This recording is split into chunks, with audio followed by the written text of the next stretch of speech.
मैत्री त्रिपाठी शुरुआत करेंगे दिल्ली की खबर से। दिल्ली के यमुना विहार इलाके में 3 गाड़ियों ने जलकर वो खाक हो गई। पहले एक गाड़ी में आग लगी, देखते ही देखते इसने नजदीक खड़ी 2 गाड़ियों को भी अपनी चपेट में ले लिया। गाड़ियां सकरी गली में खड़ी थी, जिसकी वजह से दमकल कर्मियों को आग पर काबू पाने में दिक्कत का सामना करना पड़ा। बाकी गाड़ियों को लोगों ने वक्त रहते अलग कर दिया, वरना नुकसान ज्यादा हो सकता था।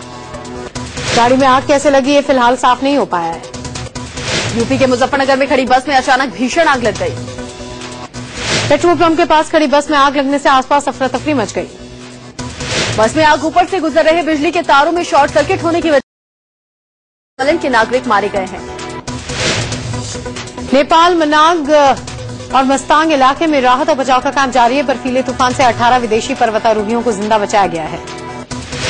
अब खबरें चुनाव की। महाराष्ट्र विधानसभा चुनाव के लिए इस बार रिकॉर्ड वोट। इस तकनीक के जरिए देश को अपना नेविगेशन सिस्टम मिल जाएगा। हमें अमेरिकी तकनीक जीपीएस पर निर्भर नहीं रहना होगा।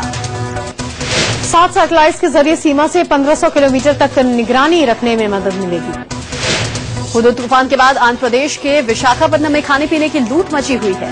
प्रशासन की ओर से भेजी जा रही राहत सामग्री के लिए लोग झगड़ रहे हैं। नौबत यह आ गई है कि लोग एक दूसरे से छीनकर खाना खा रहे हैं। राहत सामग्री बांटने के लिए कोई पुख्ता इंतजाम नहीं है, जिससे अराजकता फैली हुई है। अरुणाचल प्रदेश में रोड नेटवर्क बनाने को लेकर चीन तिलमिला गया है। चीन ने कहा, हमें उम्मीद है कि भारत ऐसा कोई कदम नहीं उठाएगा जो हालात को और पेचीदा बनाए। इससे पहले अरुणाचल में भारत की ओर से 1800 किलोमीटर रोड बनाने की खबरें आई थी। चीन अरुणाचल को विवादित क्षेत्र बताता है और इसे दक्षिण तिब्बत मानता है। चीन तिब्बत में भारतीय सीमा के पास रोड और रेल का बेहद आधुनिक नेटवर्क बिछा हुआ है। बॉर्डर पर पाकिस्तान की नापाक हरकतें थमने का नाम नहीं ले रही हैं। बुधवार को पाकिस्तान एक बार फिर से पुंछ के किरनी, शाहपुर और सब्जियां सेक्टर में फायरिंग की। पाकिस्तान ने सीमा पार से रुक कर जबरदस्त फायरिंग की और मोर्टार दागे। भारतीय सेना ने पाकिस्तान की फायरिंग का मुंहतोड़ जवाब दिया। किसी के हताहत होने की खबर नहीं है। जम्मू कश्मीर के राजौरी में सेना के जवानों ने एलओसी पर पाकिस्तान की साजिश का पर्दाफाश किया। जवानों को सीमा पर बिछाए गए लैंड माइंस का पता चला, जिसे फौरन हटाया गया। साथ ही जवानों को सर्च ऑपरेशन के दौरान 720 ग्राम आरडीएक्स भी मिला। इस गोला बारूद के साथ पाकिस्तान बॉर्डर पर बड़ी साजिश की फिराक में था। विदेशों में जमा काले धन को वापस लाने की कोशिशों में सरकार को एक बड़ी कामयाबी मिली है। स्विट्जरलैंड ने काले धन से जुड़ी जानकारी भारत के साथ साझा करने के लिए हामी भर दी है। स्विट्जरलैंड ने कहा है कि भारत के मांगने पर समीक्षा करने के बाद सूचनाएं उपलब्ध कराई जाएंगी। कांग्रेस अध्यक्ष राहुल गांधी आज पंजाब के दौरे पर रहेंगे। चंडीगढ़ में एनएसयूआई के कार्यक्रम में शरीक होने के साथ राहुल कांग्रेस नेताओं के साथ बैठक करेंगे।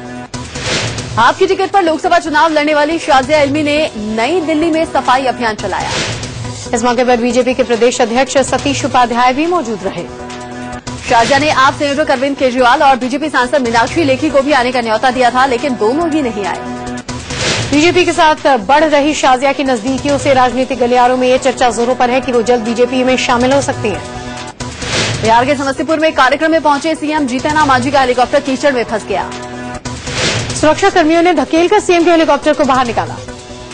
समस्तीपुर में बारिश के चलते हेलीपैड के पास कीचड़ जमा हो गया था। हेलीकॉप्टर उतरते ही कीचड़ में फंस गया। काफी मशक्कत के बाद उसे निकाला जा पाया।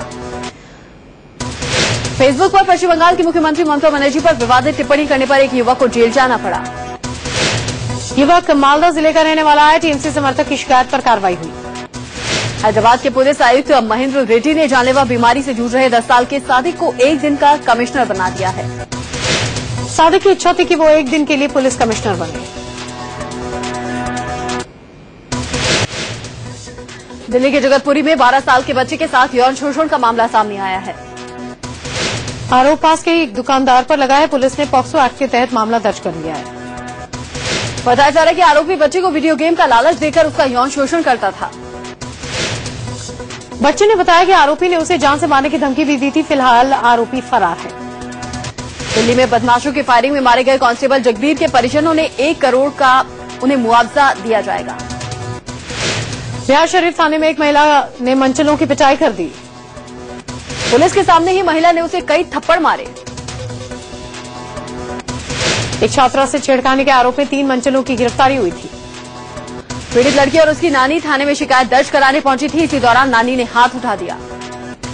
बैंगलोर में मणिपुर के इंजीनियरिंग छात्र पर हमला हुआ। हमलावर उससे कन्नड़ में बात करने के लिए कह रहे थे। कन्नड़ नहीं बोल पाने पर छात्र को मारा गया। हमलावरों ने छात्र से कहा उसे कन्नड़ आनी चाहिए, भारत है चीन नहीं। पुलिस ने कुछ संदिग्धों को गिरफ्तार किया है, पूछताछ जारी है। राजस्थान की कोटा पुलिस को बच्चे रुद्राक्ष के अपहरण और कत्ल के आरोपी का पता चल गया है। पुलिस के मुताबिक रुद्राक्ष के पड़ोसी ने ही उसका अपहरण और हत्या की, जिसकी तलाश तेज कर दी गई है। मोबाइल कॉल डिटेल से पता चला है कि अंकुर पांड्या नाम के शख्स ने रुपए नहीं मिलने पर बच्चे का कत्ल कर दिया। यूपी के मुरादाबाद में दो गाड़ियों के बीच में हुई टक्कर के बाद दो गुटों में हिंसक झड़प हो गई। दोनों गुटों में जमकर फायरिंग और पत्थरबाजी हुई, जिसमें 3 लोग जख्मी हो गए। इलाहाबाद में सड़क पर 5 फीट लंबा मगरमच्छ आ जाने से अफरा तफरी मच गई। वन विभाग की टीम ने मगरमच्छ को पकड़कर गंगा में छोड़ दिया। यूपी के फिरोजाबाद में टुंडला थाने में बाल मजदूरी का मामला सामने आया है। थाने का चौकीदार जब ड्यूटी पर नहीं पहुंचा तो पुलिस वालों ने उसके बेटे को ही साफ सफाई के काम में लगा दिया। सुप्रीम कोर्ट के जज एचएल दत्तू के चीफ जस्टिस पर नियुक्ति के खिलाफ दायर याचिका पर आज सुनवाई होगी। जस्टिस दत्तू पर रॉ की एक पूर्व महिला अधिकारी ने संगीन आरोप लगाए हैं। याचिका में जस्टिस दत्तू की नियुक्ति को रद्द करने की मांग की गई है। गंगा सफाई को लेकर सुप्रीम कोर्ट ने नाखुशी जताई।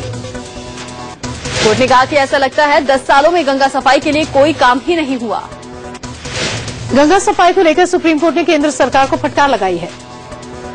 सुप्रीम कोर्ट ने कहा कि मौजूदा सरकार के पास गंगा सफाई को लेकर ठोस विजन नहीं है।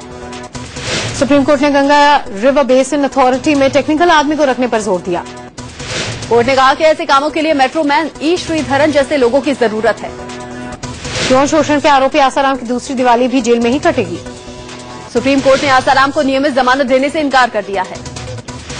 हालांकि कोर्ट ने मेडिकल ग्राउंड पर अंतरिम जमानत देने पर फैसला सुरक्षित रख लिया है।